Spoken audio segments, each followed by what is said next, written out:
What's going on, everybody? Nick Kosko here with 247 Sports. Special guest today as we dive into the NIL rules around college football. Big Division I athletes getting all these big deals, but we're going to take a little bit of a different approach here today. I'm pleased to welcome in, of course, two-time national champion, Heisman Trophy winner, and, of course, the three-time best-selling author, according to the New York Times, Tim Tebow. Tim, thanks for joining me, man. I'm really pleased that you're doing this. Tell us why you're here today in regards of all these NIL deals going on throughout college athletics nowadays. Yeah, thank you, Nick. Thanks for having me. I really appreciate it. It's really exciting what Allstate is doing with the Good Works Team. It's actually the 30th anniversary of the Good Works Team as a team I was very honored and grateful to be a part of a few years ago. It wasn't too long ago. It was just a few years. And then now to be an ambassador, because it's something I believe in, is what these 22 young players are doing off of the field. And there's so many trophies and championships for what people do on the field, but there's very few awards and trophies for what they do off. And that's why I love being able to celebrate these young men, these 22 young men that are doing incredible things. But now with the new ruling, Allstate is able to support them in their endeavors personally, but also their charities, and has a $1 million pledge to these student athletes and their charities, which I think is super cool. And, actually I also had the part, I had the chance, Nick, to be able to share some of the news with some of these guys. And dude, it was awesome to be able to see their reactions, like blown away. And you say, okay, with the support personally and with the support to your charities or whichever charities you choose, what is that going to do? And you know what? I mean, literally almost every single one of them, the first thing they said is, well, you know what? I'll be able to get another truck to feed the homeless. I'll be able to, have another camp. I'll be able to do this. And, I think that's why these guys are so special, is because, the first thing they think about is how they can help impact someone around them. So with this $1 million pledge, I mean, obviously that is a huge first step. And obviously with the first year you're able to do this, it's going to keep going year in and year out. So just quickly tell me about what's it been like for you to work with the Good Works Team and just bringing all these athletes in together to do something like this. Oh, it's been super cool. I've been able to do it for years, and we've done so many projects where it's whether been renovating or building or going to school, so many things I've done with them. But I think this year with this ruling and their ability to come around these players and empower them to do more, it's going to be exciting to see, what happens, because some of them have started their own nonprofits. Some of them are supporting other ones, but, it's just when you see guys that are like world changers and then you put a little fire and support behind them, like, what are they going to do next? And I have the privilege of being on the selection committee where we vote on everyone. We got hundreds of applications, and, oh my gosh, Nick, it is so hard to narrow it down because you have all these people that are doing incredible things. And so, I mean, these final 22, these are special dudes. And, I can't wait. I think we're going to have a lot of heroes in this mix in the future. I think 10, 15, 20 years from now, you're going to be talking about some of these guys. Without a doubt. So quickly before I actually dive into some on the field stuff with college football going on this season right now, where can we find out more information about the Good Works Team and what Allstate is doing and what you're able to do to help out with these 22 college athletes?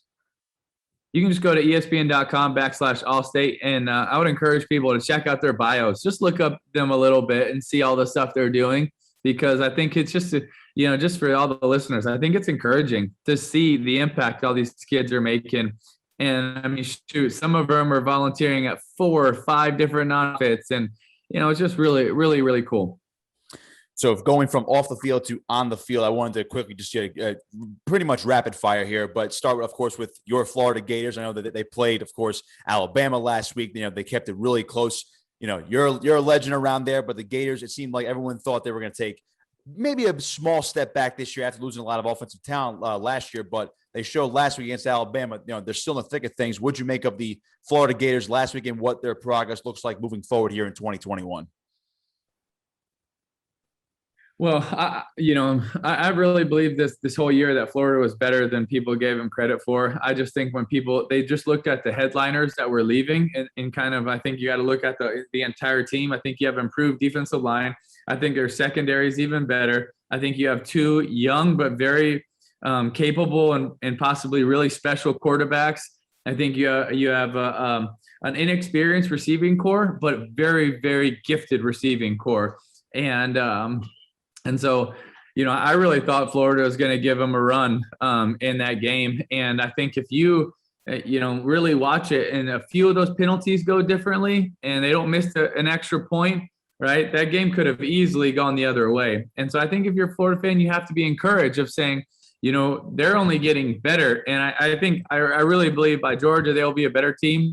At the end of the year, they will be a better team. I think they'll continue to grow, just like, most teams do in college football. But I think you have to be excited with that performance. I think if there's going to be a loss, I think that's one of the better losses any team's going to have around the country.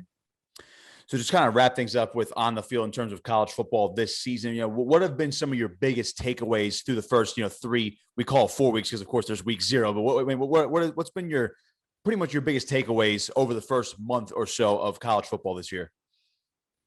I think it's the parity. I think, the last 5-6 years, you've kind of had Alabama, Clemson, some years Ohio State, and these top 4 or 5 teams where you're like, okay, the playoff is going to be, one of those might not get in, right? I don't think that's the case this year. I think you're looking at, instead of being 5 or 6 teams that have a chance, I think you genuinely have a list of 12 to 14 teams that have a legit shot of getting into the playoff. And, and I pay zero attention to like the AP poll and the rankings and what they come out, because, they start at different teams at places, but half the time that's just for hype, and they're big names, so they start it here. But when I really watch the film of them, I see these teams have opportunities to be able to make a push. I mean, you look at Florida as 11 and you watch that game, they have a chance to be in there. You have Ole Miss, right? Who no one's giving them a shot. Ole Miss, if you watch them play, they have a shot, right? Can Oregon make a run at this thing? Can Penn State with 2 big wins, can they continue to improve? So I love that more teams have a shot to get in this thing. I think it's better for college football. I love it. I want stories like Arkansas, I want, those guys to make a push. Can they upset A&M? I love all that. So I think that parity is really good and exciting for college football. It's been a wild year so far. Tim, thank you very much for joining me, on, of course, giving off your time here. Just one last thing on Allstate and this pledge, anything last that you want to plug for Allstate? And again, the information for folks out there who want to follow these young men's stories on and off the field. I just think, when you have a chance to watch what they do, hopefully it can be encouraging to you and your listeners, and it can also be inspiring, and to go out and do something ourselves. So, I'm grateful for these young men, the heart that they have, the athletic ability is sure, but the heart they have to make a difference. I think it's super cool, and it should encourage all of us to go do something. Great, Tim Tebow. Tim, thanks again for joining me here this morning. Enjoy the rest of this process, and of course, enjoy the rest of the 2021 college football season. Appreciate it, Nick. Thanks, man. I'm going to do that. I love it. I love it. Thanks, Tim. Appreciate it, man.